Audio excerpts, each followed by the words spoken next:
do that, we have to connect to our basic ganglia that we've been throwing aside. Day after day, week after week, and now it's time to consider. Let's look at the situation in a coronal plane. The epithalamus, thalamus, hypothalamus, floor, thalamus, body, and the putamen, palatus,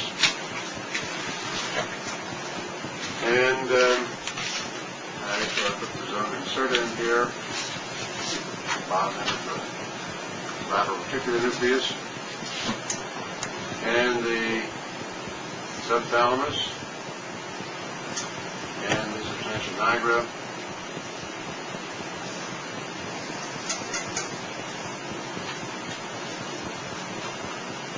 and if I get back far enough, we put the red nucleus in.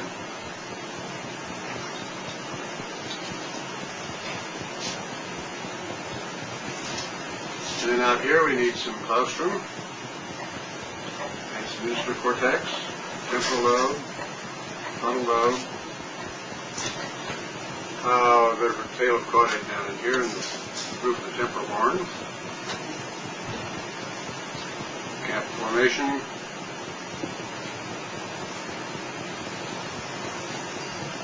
Campus, the rest of the temporal lobe over here.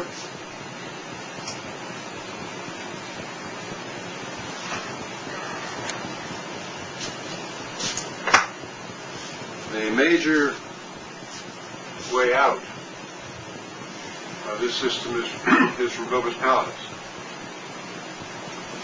The major tract of globus pallidus is coming around in front of the internal capsule is the ansa, sweeping into the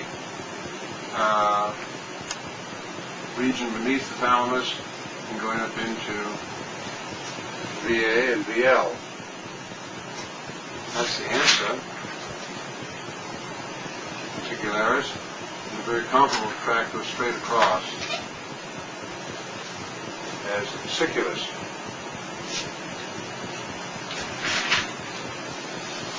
Essentially the same system, but partly going through and partly being formed by the descending fibers and ascending fibers in the capsule.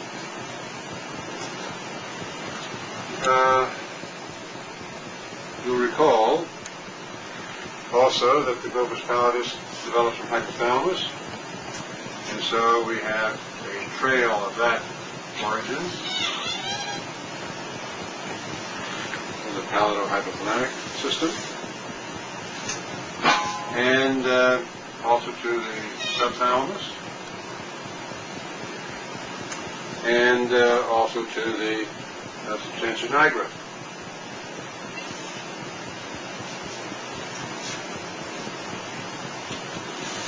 The globus pallidus, in turn, going backwards, receives from striatum, caudate, putamen, and the striatum receives from cortex,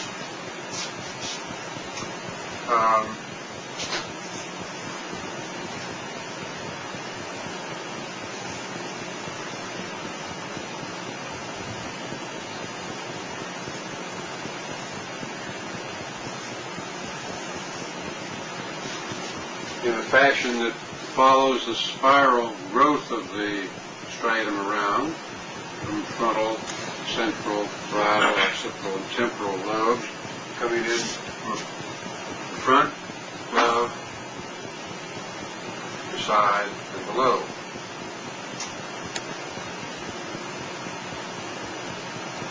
So we have now one of the other major cortical efferent systems. Corticostriatal, striatopallidal, and pallidal almost everyplace else. Now what happens? Let's change the colors slightly here, I think. From VAVL thalamus, we have fibers going up areas 4 and 6, which is part of the central cortex, where a large part of the cortical spinal tract fibers are descending. So we have a rather short circuit, cortico-striato-palato-thalamocortical, that can modulate the descending pyramidal tract system.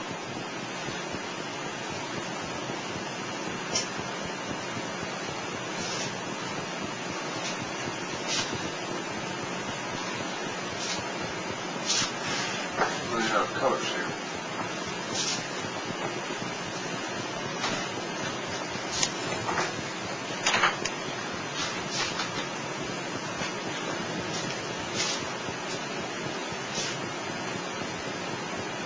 Recall that we had another nucleus in the thalamus that we bypassed, center median. It projects to caudate putamen and receives from substantia nigra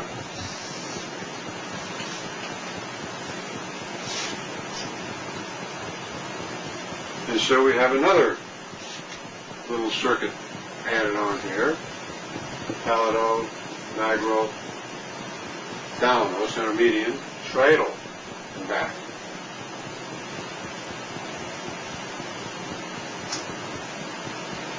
And then, of course, we have the dopamine system. I'll find out of here.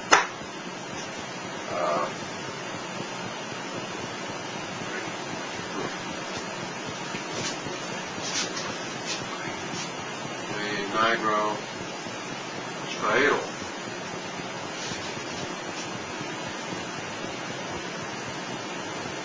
And so the main reason I don't like basal ganglia, so you start out thinking you're going to make some sense out of it, and you end up everything next to everything else.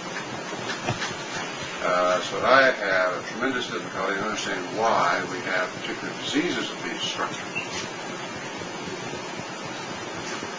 The major disease that we have, that we can localize, is hemivalvism to the subthalamic nucleus, where if 80% of that system is destroyed for its immediate afferents, you have these wild, clinging movements of arm and leg that can go on almost interminably. And all the other diseases are much less localized, much less dramatic. I guess the closest we come to being able to localize any of the others is Parkinsonism from substantia nigra. But there, the best localization has to do with the MPTP toxin that accidentally got made and introduced into street drugs and selectively destroys substantia nigra, almost not much else, and produces a very rigid Parkinsonian picture. Most of the other spontaneous cases that we see, either post-encephalitic, we don't see that anymore practically, Alzheimer neurofibrillary tangles and substantia nigra. The common one now is Lewy body Parkinsonism. And almost certainly the disease is much more diffuse than substantia nigra.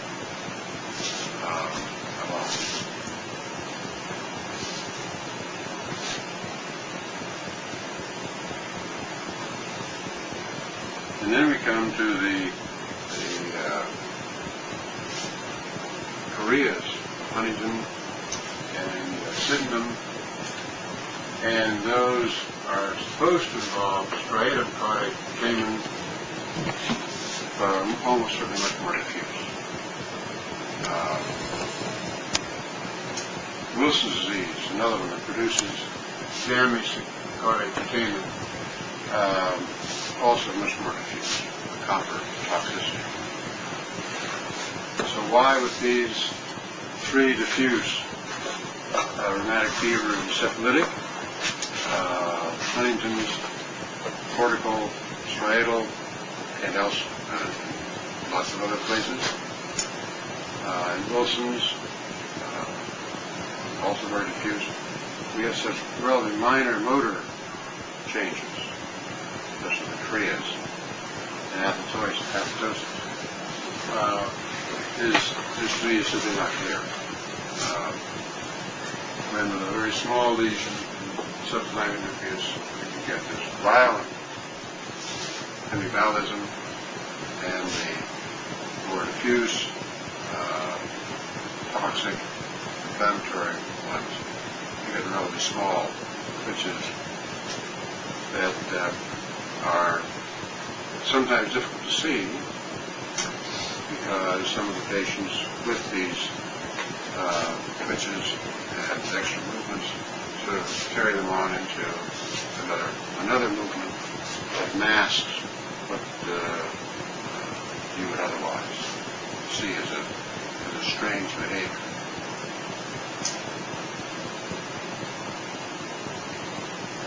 So any questions on this very quick run-through of basal ganglia?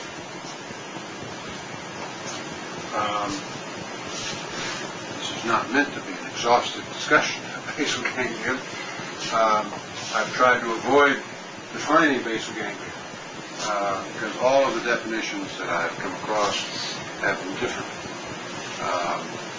The usual discussion of basal ganglia leaves out a big one here in the roof of the ventricle, coming forward to form the front pole of the temporal horn, the amygdala.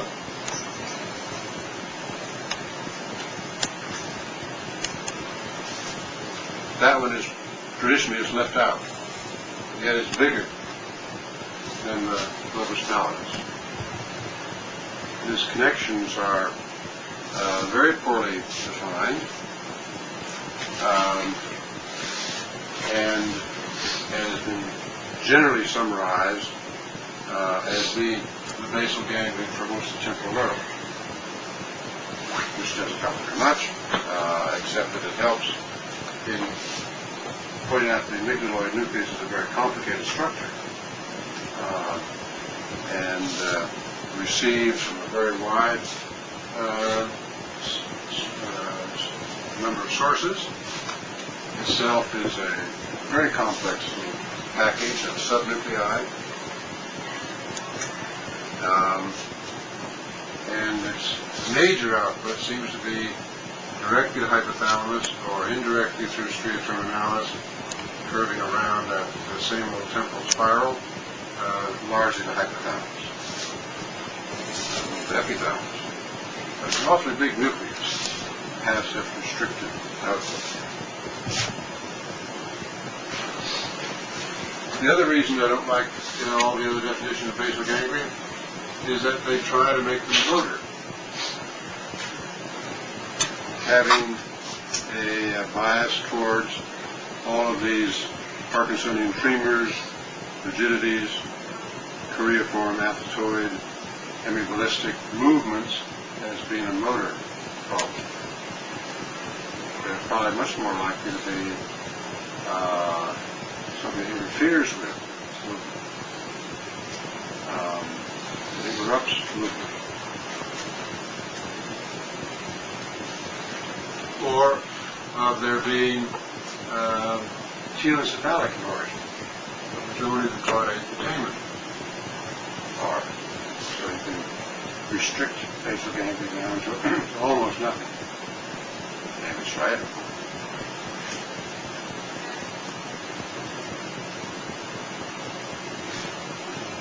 And almost all of the other definitions eliminate the thalamus, which turns out to be one of the major connections for pallidothalamo-cortical, to say nothing of the red nucleus, rubrothalamocortical.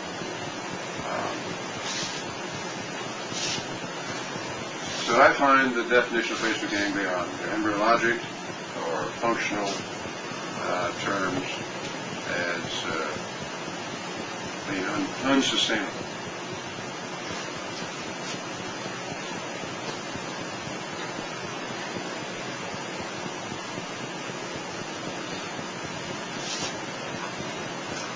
So any problems, questions?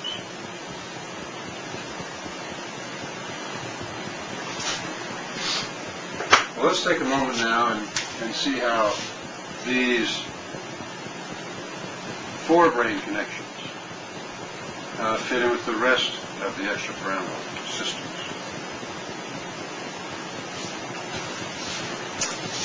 Let's take this to be the midline. And cerebral peduncles, midbrain, pons, and medulla coming down here in the spinal cord.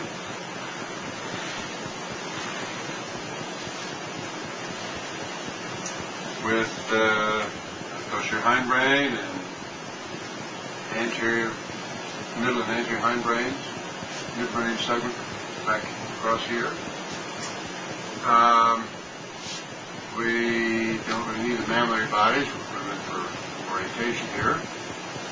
But the optic tract, relax. We have hypothalamus in here, pituitary stalk. There we just show in the rest of the forebrain up here. Actually, it's more like a holoprotocephalic brain now that I've drawn it, but essentially no posterior extent, just a mushroom up top. Anyway,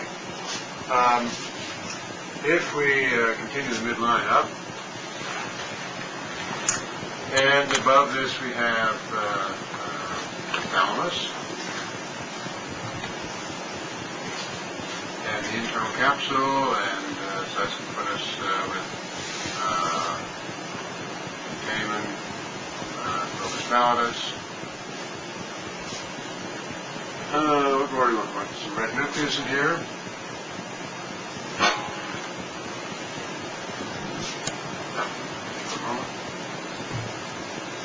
Maybe over some cerebellum off to the side.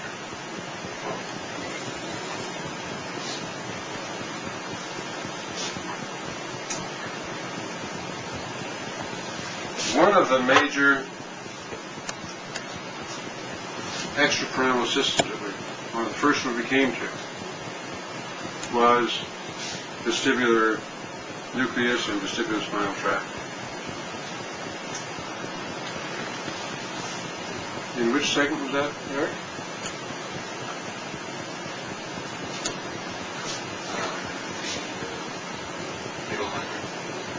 Right. And the lateral vestibular nucleus gives rise to the vestibular spinal tract, which goes down to end mostly on gamma neurons of extensors to sensitize the stretch reflex. And so this is the system that has got gravity receptors.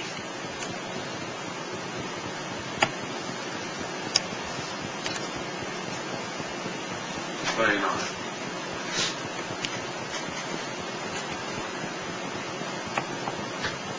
The next major system that we saw was related to the red nucleus.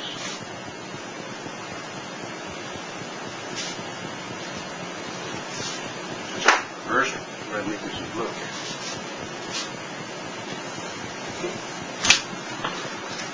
With its crossed ruberospinal tract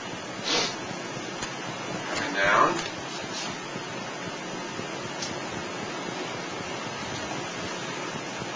and where do we have that one ending? Flexions. On the flexor.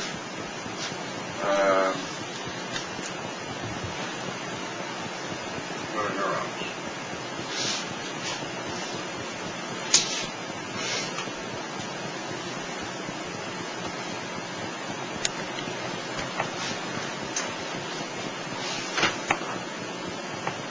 course, its input is from the intermediate nuclei, globose and emboliform, runs across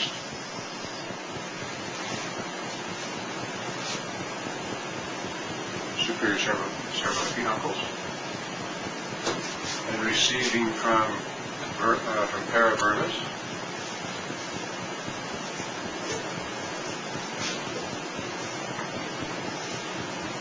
into cells,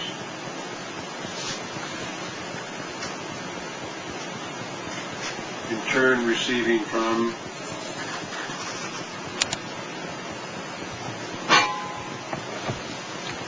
stage 2 afferents,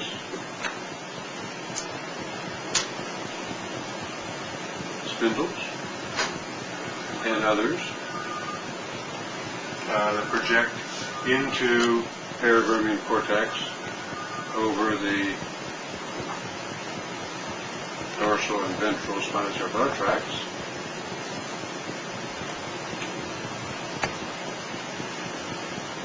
And of course, we have the stage 1 cerebellum from the root nuclei,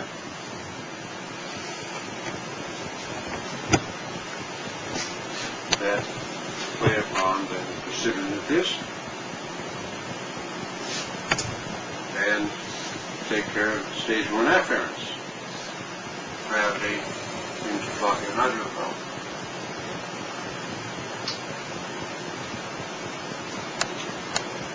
The next one we came across, as I recall, would have been the colliculus.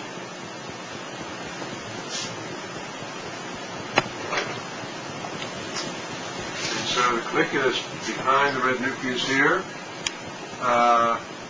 coming from the deep layers of superior colliculus, crossing to protect the spinal tract.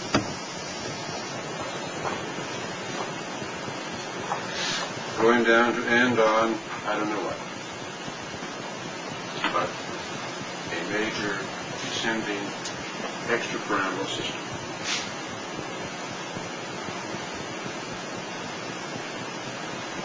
And receiving from all kinds of input through the laminated superior colliculus. Visual, sensory,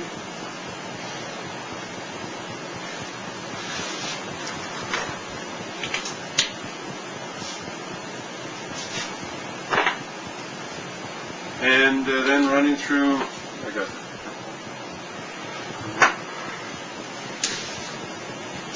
running through the tegmentum, descending medial and lateral particular spinal tracts.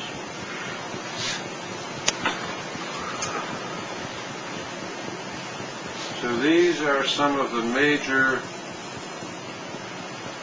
segmental, intersegmental, suprasegmental, but sub-forebrain, particular extrapyramidal systems.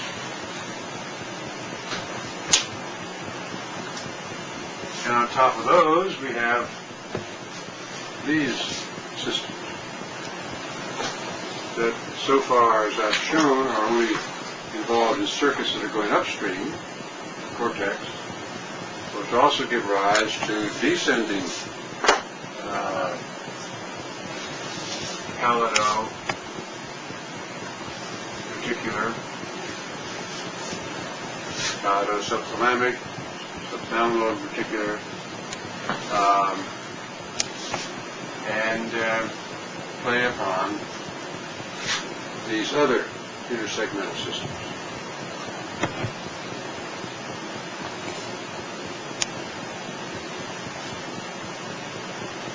And one of these we saw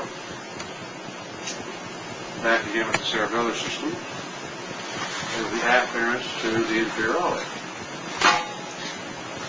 Coming down from a wide source, like palmatic globus pallidus, down is the central tegmental tract.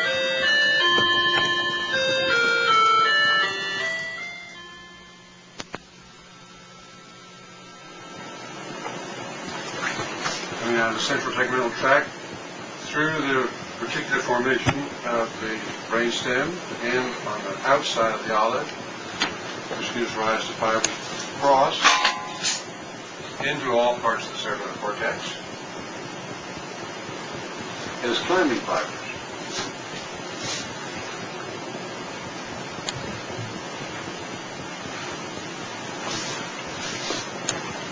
Purkinje cells exit into stage 1, 2, or 3 of the intake movement.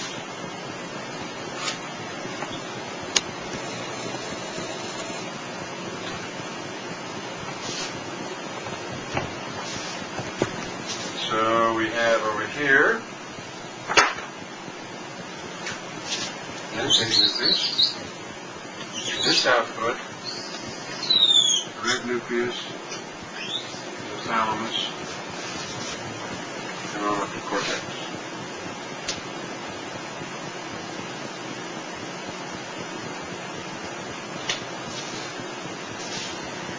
And then almost at the end, we have cortical spinal tract fibers, cortical pontine fibers coming down into the capsule and the pons, across into all parts of the cerebellum. Vermin out of stage 1, paravermin stage 2, stage 3, with the dentate, back to thalamus, and thalamus up to cortex.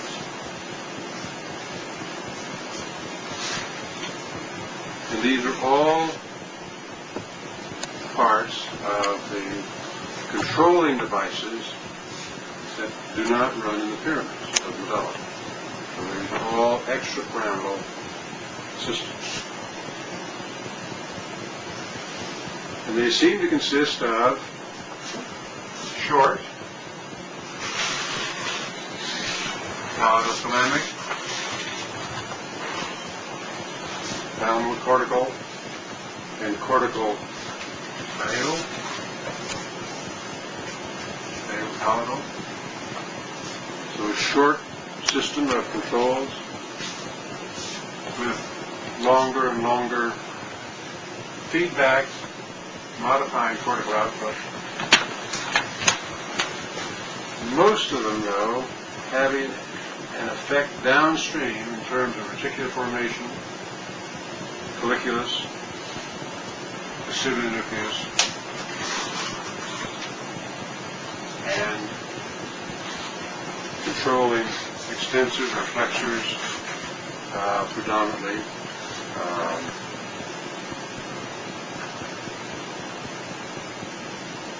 Through those pathways that I know. And probably through a hell of a lot of others I don't know.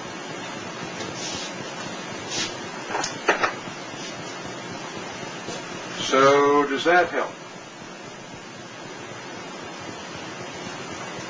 Well, I've got one more little addition for you, which might help.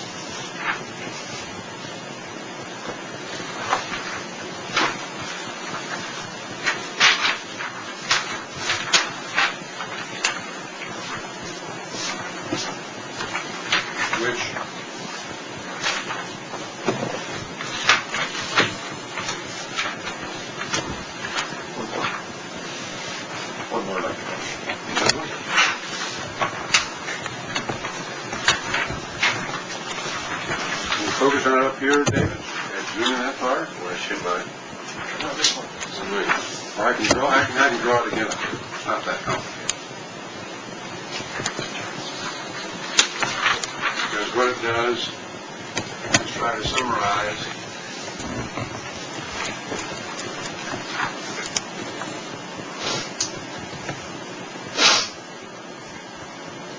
the central sulcus, precentral sulcus, superior inferior frontal sulci, the post-central and intraparietal, and areas 4, 6, 8, 3, 1, and 2, to show how these project down.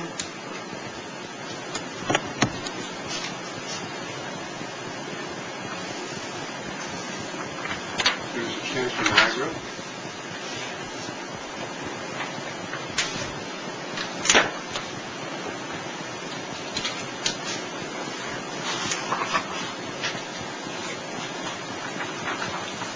Intermediate.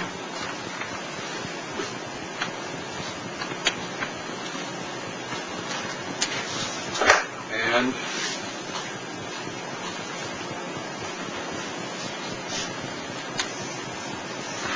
great nucleus and superior nucleus.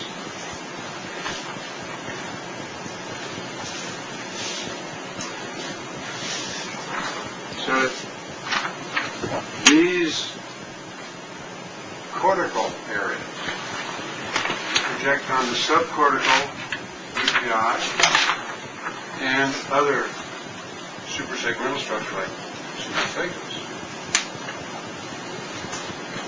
And oddly enough, if you were to choose one of the four white matter layers of superior colliculus for areas 4, 3, 1, and 2 to project to, which one would you choose?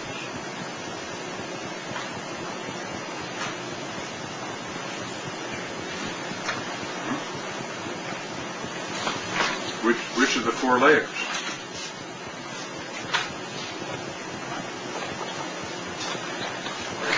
Four, that's one way of looking at them. But they have names. Stratum zonale, which doesn't help you very much. The next is stratum opticum, so it's visual. Next is stratum menisci, which tells you it's related to medial meniscus and the nearby spinothalamic tract, somatosensory. Stratum profundum is the way out. So we had to choose those four for sensory motor cortex to project into. We'd probably choose stratum menisci, which happens to be right.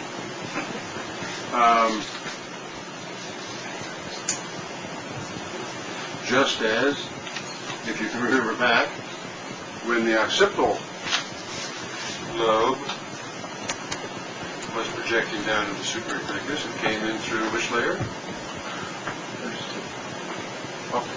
Opticum zonale.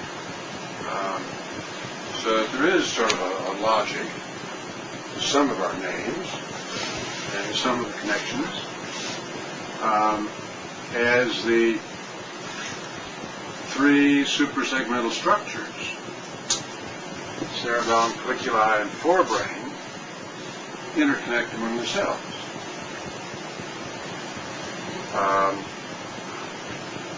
You may recall that we were talking about the cerebellum and the input to the central region of head. We had not only face sensations, but also auditory and visual projections into cerebellar cortex. And interconnections from there to colliculus and to forebrain, such that one can stimulate in one and record in the other. And one ought to be able to do the same with somatosensory system.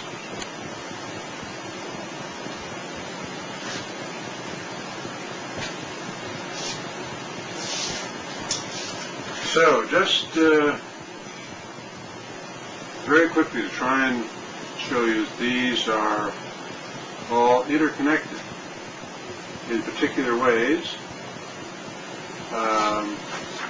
that have a basic skeletal framework to allow for some relatively logical interconnections.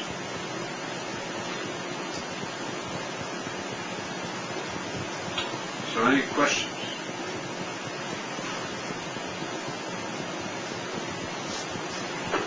Well, let me begin then with the end of the story. And that has to do with blood supply. Somewhere here I have a handout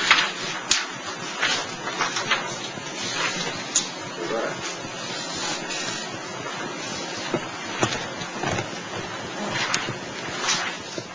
Finish it tomorrow. Because what this diagram does is try to summarize the development of the cerebral vessels in the first 2 months, say. The basic pattern is one of segmental arteries that, if I can get by here and point to this for David,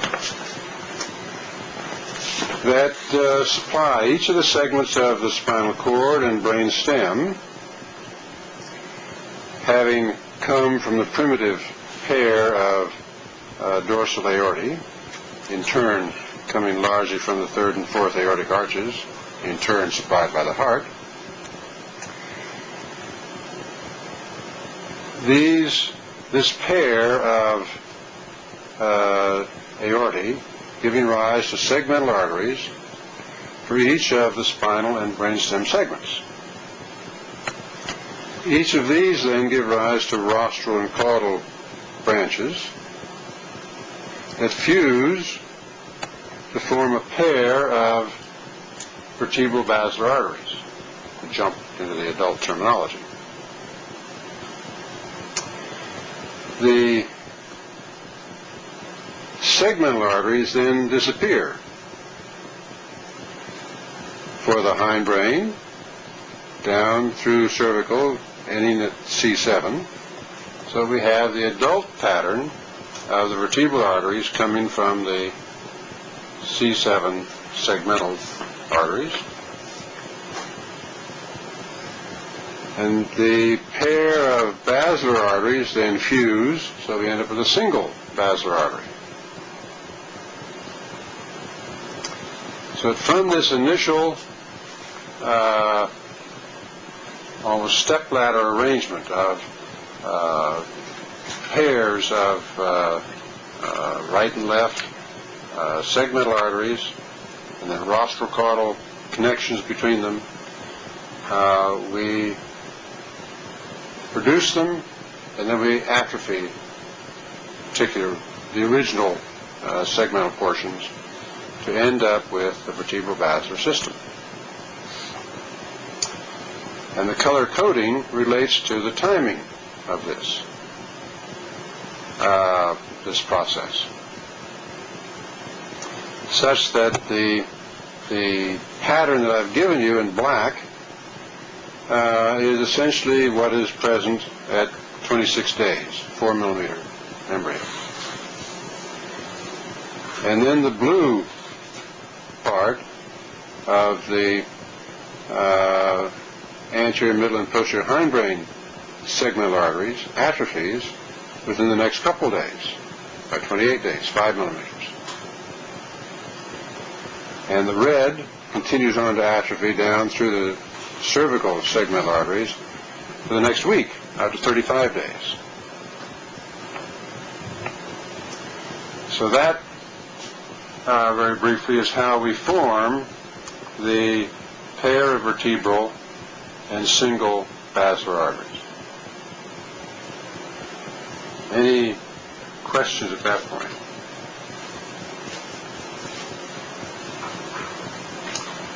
As you undoubtedly know, sometimes these segmental arteries persist. So we can have a persistent trigeminal, or a persistent odic, or a persistent hypoglossal, or persistent cervical segmental arteries. These by themselves don't do anything but allow for additional blood supply that can provide bypasses through around occlusions of other arteries, and sometimes provide somewhat confusing arteriograms. So is the midbrain one the PCOM? The midbrain doesn't have its own segmental supply,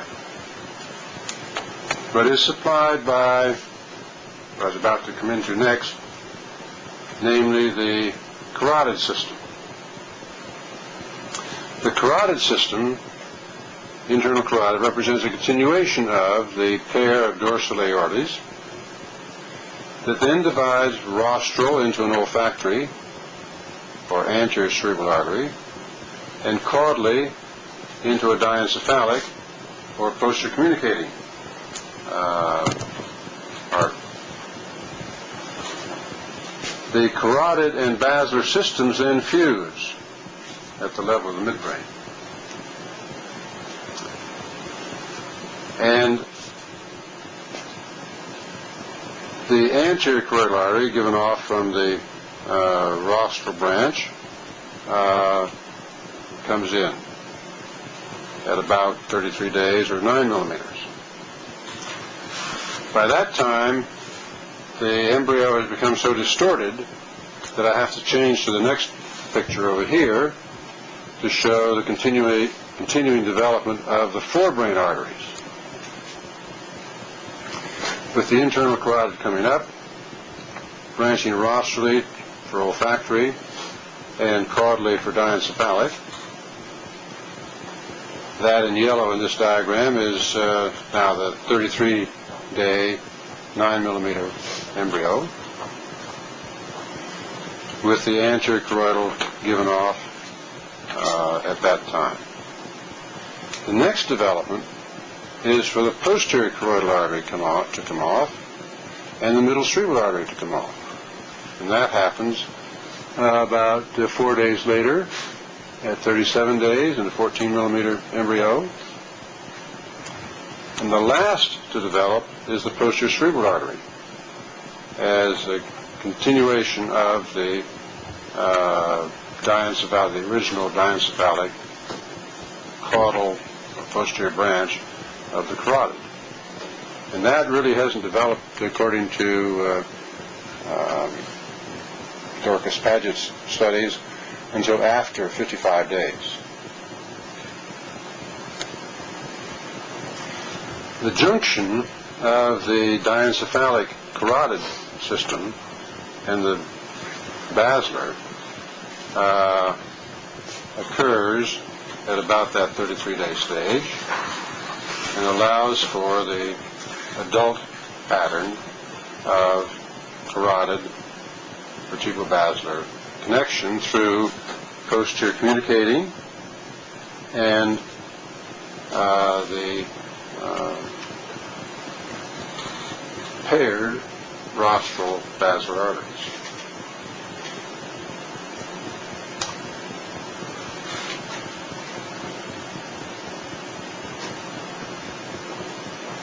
So any questions about the embryology of the placenta?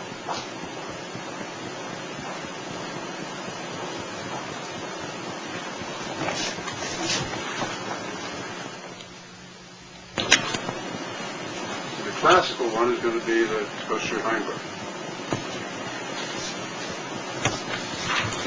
which has midline, self-limitans, inferior olive and pyramid,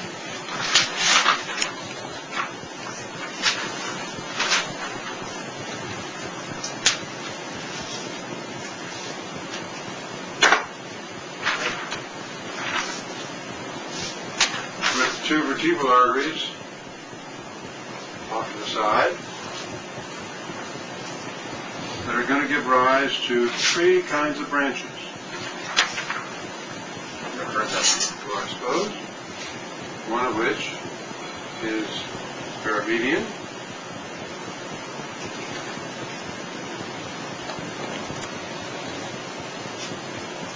another of which is a lateral, or short circumferential.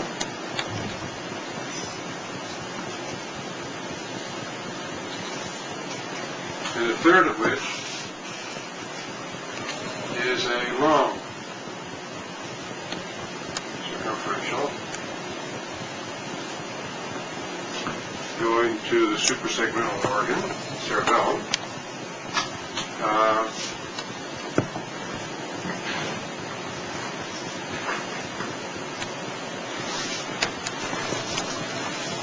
And of course, the names here, vertebral, and classically, posterior inferior cerebellar artery,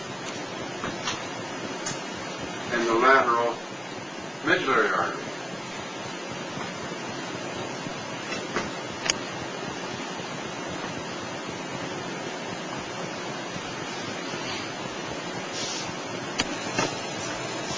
Now, unfortunately, as I've shown you in this quick view of the embryology,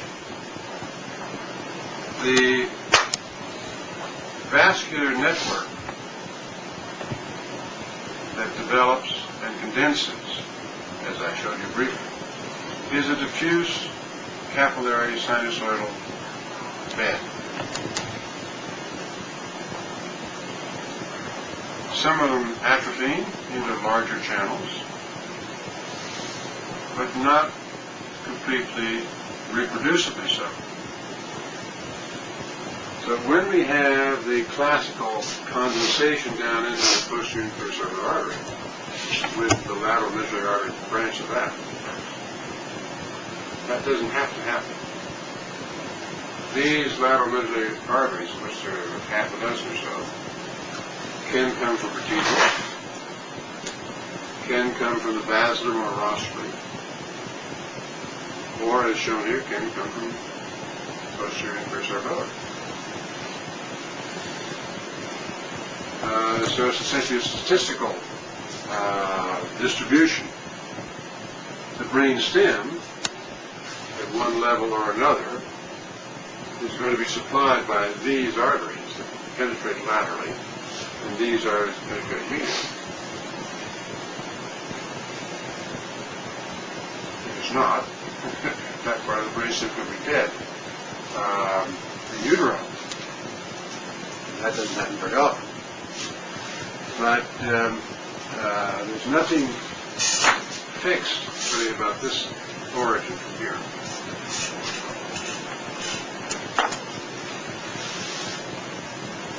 Now this is the basic pattern. A pair of vertebrals or a fused pair makes basilar. But a persistence of 3 medial, lateral, segmental, and long suprasegmental arteries. And we're going to see that repeated for the middle hindbrain and anterior hindbrain, and for the midbrain, which someone asked about a moment ago.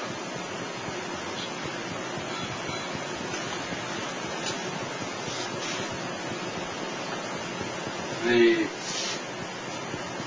middle and anterior hindbrain segments are going to be exactly like this, except the cerebellar artery is going to be anterior inferior cerebellum.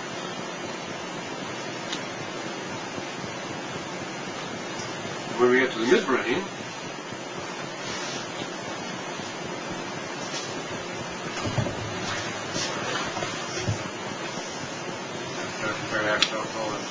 like this, peduncle, like this, peduncle, that's nigra. We have a basilar artery line with perimedian and short circumferential and long circumferential that will give rise to tectal and either cerebellar or cerebral, depending on just what level we're looking at.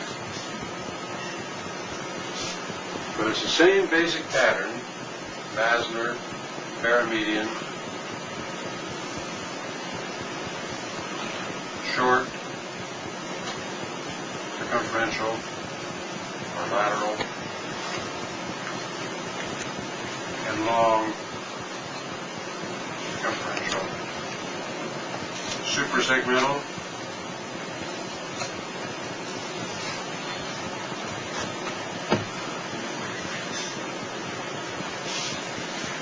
and to understand that,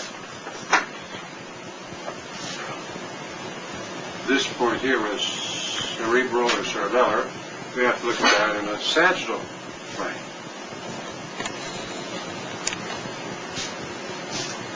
Where we have the aqueduct, the floor of the fourth ventricle, midbrain, pons, patella, aqueduct, fourth ventricle, fliculi, cerebellum, and the vertebral arteries coming up,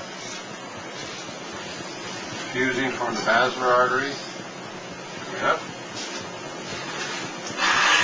the posterior inferior cerebellar artery, with lateral medullary arteries, coming maybe from vertebral, or even basilar, but supplying the dorsolateral patella. The anterior inferior cerebellar branches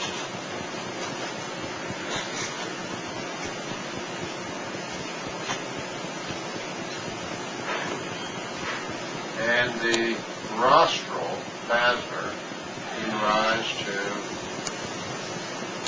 superior cerebellar or posterior cerebral.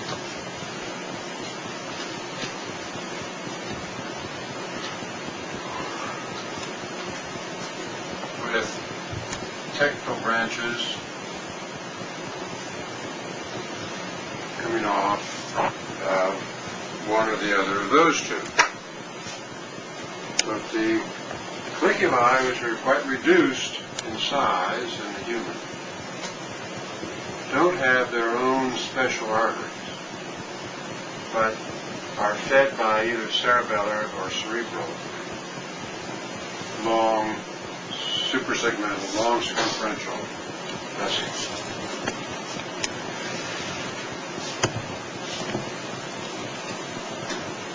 Any questions?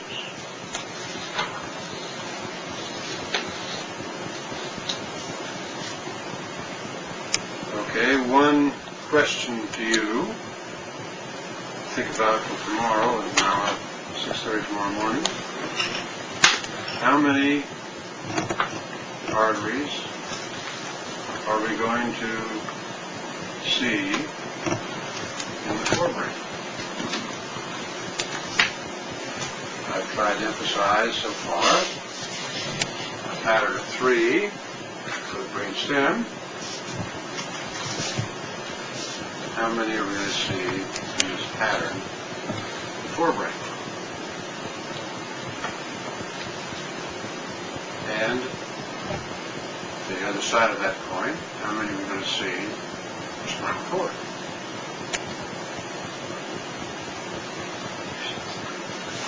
The answer is not going to be.